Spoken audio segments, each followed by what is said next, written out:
স্টাফগণ কাজ হবে তো? একদম।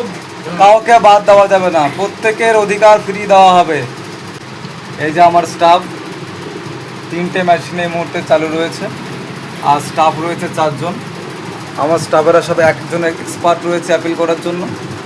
অ্যাপিল করার জন্য পুরোপুরি প্রস্তুত রয়েছে। যেখান থেকে আপনারা ফোন করবেন অ্যাপিল করার জন্য, কাউকে বাদ দেওয়া হবে না, প্রত্যেককে করে দেওয়া হবে। যারা যারা আমাকে ফোন করছেন অ্যাপিল করার জন্য, ভোটার কার্ডের নাম বাদ চলে গেছে, তারা আমাকে ডকুমেন্টস পাঠান, প্রত্যেককে আমি করে দেবো। আমার স্টাফরা রয়েছে, মেশিনে রেডি রয়েছে। আপনারা আমাকে হোয়াটসঅ্যাপে মোবাইল নাম্বার পাঠাবেন। স্টাফগণ কাজ হবে তো? একদম।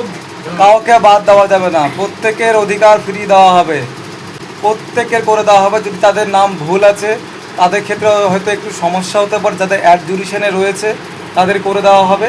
আর যাদের নাম বাদ গেছে, যদি নোটিশ দিয়ে আমাকে করতে হয় তাহলে একটু সমস্যা হবে, সময় সাপেক্ষ ব্যাপার থাকছে, কিন্তু বানান ভুল থাকলেও হবে না। কিন্তু যাদের অ্যাডজুডিশনে রয়েছে, বানান ভুল রয়েছে, তাদের প্রত্যেকের অ্যাপিল করা যাবে। অ্যাপিল আপনারা করবেন। অ্যাপিল না করলে অনেক কিছু ক্ষেত্রে সমস্যা হচ্ছে, সেই সমস্যা যাতে না হয় আমরা সব সময় আমরা চেষ্টা করব যাতে আপনাদের কোনো রকম অসুবিধা না হয়। যে কোনো সমস্যার জন্য আপনারা আমাকে মেসেজ করুন, হোয়াটসঅ্যাপে, ফেসবুকে, যেখান থেকে দেখছেন আমাকে মেসেজ করবেন। যে কোনো প্রবলেমের ক্ষেত্রে আমরা সব সময় প্রস্তুত রয়েছি। তাহলে জয় হিন্দ, জয় হিন্দ। নমস্কার।